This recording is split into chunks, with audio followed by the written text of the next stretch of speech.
Thank you, gentlemen. We just saw some serious next-level strategies there in that last one, but it's time to move on to our fourth match of the evening.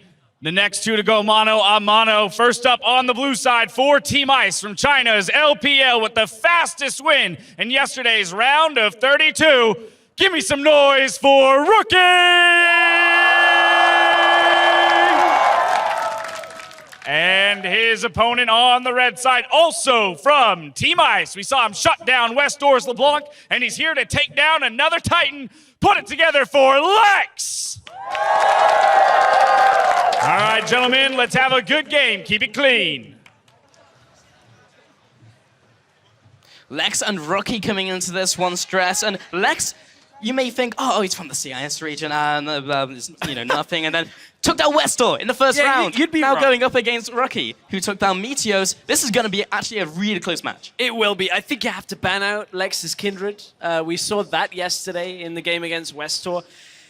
Oh, RooKie and LeX, RooKie and LeX. RooKie had a good game yesterday as well. I mean, at this point, Team Ice as a whole, you're pretty happy. No way of losing this one. So, what is the strat here for RooKie and LeX? What do they go for? Does RooKie bring out anything a little bit different? What do we see? RooKie yesterday played that Callista. So I would expect to see both of them banned out here. Yeah. There goes Kindred. There's one of them. So LeX as well, yeah, as an AD carry, will have maybe a slight advantage because we're basically seeing most AD carries, usually these long-range carries, in these 1v1s. Lulu will be the next ban out. Haven't seen too much Lulu actually being played. Seen a lot of bans. Yeah. It's super strong because you just build AD and just keep auto-attacking them over and over again. It's so difficult, and the Whimsy turning them into a squirrel. It's just like, you can't do anything. It's great. It's just like, oh, I have base shield health. Like, it's great. I can just shield myself. Doesn't matter whether I got AP. It's just a little bit more health goes on. Yeah, it's like having an AD carry and a support in one champion. And speaking of more AD carries, off we go. Quinn gone, Caitlyn gone. Not in this 1v1. Ooh, Corki gone as well. RooKie clearly saw Lex's performance in the 1v1. Lex, not the 1v1, the marksman mode. Lex didn't bring his Corki hat though. I'm a little disappointed. Yeah. I mean, I guess that would have given the game away. It's like, I wonder what I'm playing. Right? Yeah, exactly. I love it. I love it. Just strats to bait the ban. Oh man. Okay, so Lucian was the final ban, and Callista, is that locked in from RooKie? From Lex, not from RooKie yet. Yeah. Now, oh, it actually is. The timers have gone. So, it is both Okay, locked it's a in. mirror. It's a Callista mirror. This is the only matchup in which we have two champions and only four real usable abilities between them. Since W and ult. Together, not they have great. one champion. Yeah, together you can combine them to just Not double even in tandem yet. It's great. Oh, I see what you did. I'm looking forward to tandem, Yeah, actually. me too. That's going to be such a fun game mode when it actually comes up. But, you know, in this matchup, again, it's going to be summoners. We've seen Exhaust doesn't do too well against Callista, but what happens if you're Callista against Callista and you both take Exhaust? Is it both as useless as each other? Or does it suddenly actually become kind of a standoff of who exhausts, who rends first? Yeah, it becomes this really interesting mind game because it's like, well, when are you going to rend, and then I need to exhaust just before that, and yeah, it becomes really weird. So we'll have to see who picks up which summoner spell, and it looks like it is going to be an exhaust mirror as well. So we are going to see the mind games come. It's like, when are you going to rend? When are you going to rend? Coming into this one, it's going to be RooKie and LeX onto the Rift. And the difference is Ignite against Barrier between the two of them. Both of them established the ward control. Both of them want to trade. Ooh, Lex. It was RooKie that rends first. Lex throws up the icon. And at this point, so I want to touch on the rune differences between the two because there are very minor differences here. It's RooKie has 3 extra AD, whereas there is a lot more armor on Lex. Lex is at 32 armor to the 23 here, and Lex has extra attack speed. So in theory, Lex can send out more spears, deal a little more damage on the rend here, but RooKie is going to have slightly higher base damage on his autos. Callista, however, remember, scales on 0.9 of AD anyway, so you're already conceding a little of that. Yeah, attack speed is usually a little more valuable. Already going for these auto attacks. A slight advantage to LeX, but the all-in comes in from RooKie. It's going to be the level 1 coming in here. One more auto, the barrier comes up, and it goes over to LeX! LeX gets it! That right there is another example of a mirror matchup where the runes decide so much of this. Also, LeX holding his nerve. Yeah. Held the barrier for so long. You can see between these two, good spirits between the two of them. Let's take it up. This one ended so quick. Early exhaust was the problem here. LeX was so high health that he had so much time to hold his barrier. Pops the ignite down. Exhaust goes down onto RooKie. RooKie had no choice in that kind of situation. He pretty much lost it at the first exhaust. Yeah, it all came down to the exhaust stress, all coming into that Rend, and yeah, you basically took like a third of his health off. It was like so much damage. And LeX comes out, will continue to carry the banner for CIS. That was a great 1v1.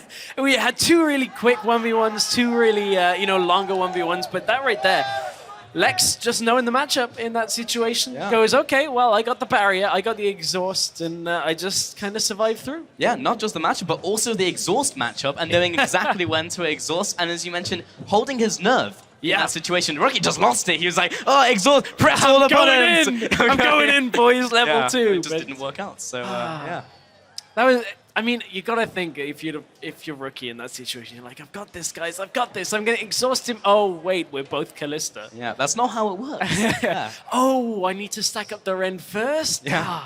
This is why Callista in the mid lane doesn't happen. That's true. LeX had the Lance an AD carry already. I know, right? Marksman mode in action. Basically, we have 1v1 marksman mode as well.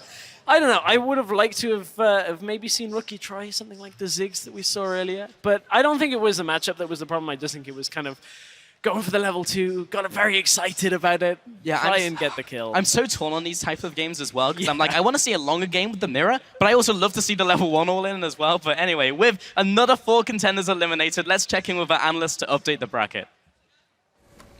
Thank you very much, Pulse. Indeed, I also love seeing it when they go totally all in, and there were some really nice plays actually in this one. I do want to bring up the replay of Clearlove over Karsa. That was the first one we had. Let's bring that up, because that was some good mechanics from a jungler coming out. Let's run out the clip. I mean, it's a jungle matchup, obviously. I like what Clearlove did with their Ziggs here, just trying to push a wave early on and then the all in. And it's all about keeping the W here, wait for the mistake. He gets the relic and he gets a tower shot now and Karsa. This beautiful play by Clearlove, and he's been surprising.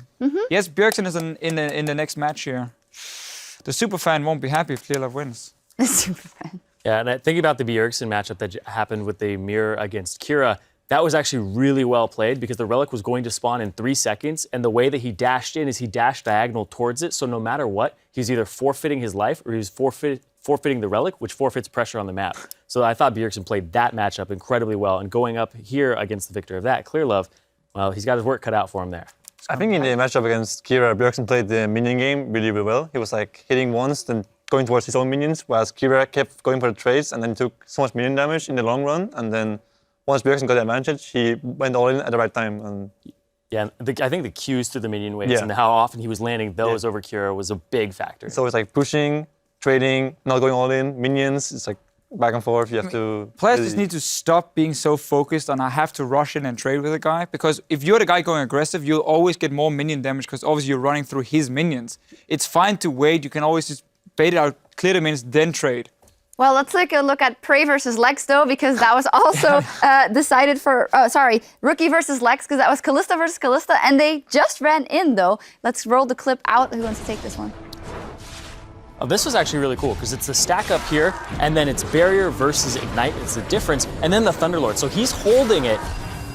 Oh, so close to finishing him off there, but the Rend gets the Thunderlords as well and just takes him out. Just that whole nerves of steel, being like, your Rend isn't going to kill me, because he barriered. If he had not barriered afterwards, would have been dead. Or if it had been one more stack, then he would have been dead as well. RooKie was a little bit too quick on the trigger there. With a lot of things. Rend, his exhaust, not the greatest player.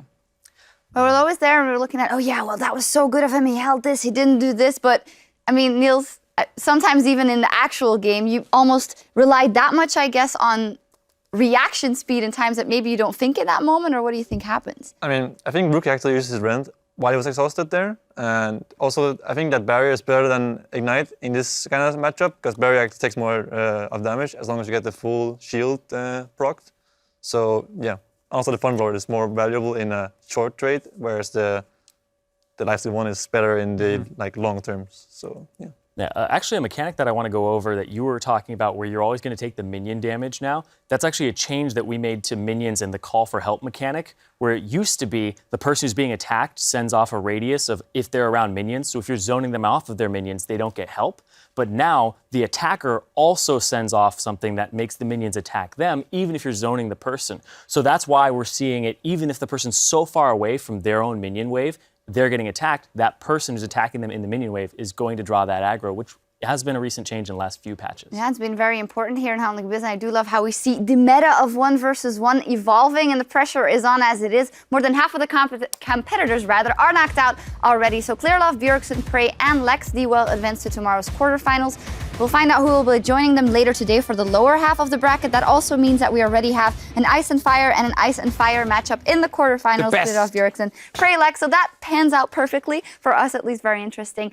We are going to take a short break before we get to the second half of that 1 versus 1. And before that, we also have Europe's All-Stars as they line up for Team Ice and fight for regional pride against Team Fire's squad from the LMS. We'll look at the matchup right here in just 3.5. Welcome back to the 2015 All-Star 1v1 Tournament! Both Ignites go down. Koza tries to cut the vision. Incredibly low. Koza doesn't have the mana. He can't get it! Try and get some extra damage down. He really needs this relic. Oh! Knocks him out of range. The power shot as well. You wanna play me Lucian 1v1? If you will not ban, I will pick it. Okay. Okay. Relics are going to be available. Drops in, gets the barrier down. There comes the exhaust. Which Jonas will come out ahead? It's going to be Bjergsen in the 1-on-1. In comes the ultimate. One more minion, and the win goes to Prey. But the all-in comes in from RooKie. It's going to be the level 1 coming in here. One more auto, the barrier comes up, and it goes.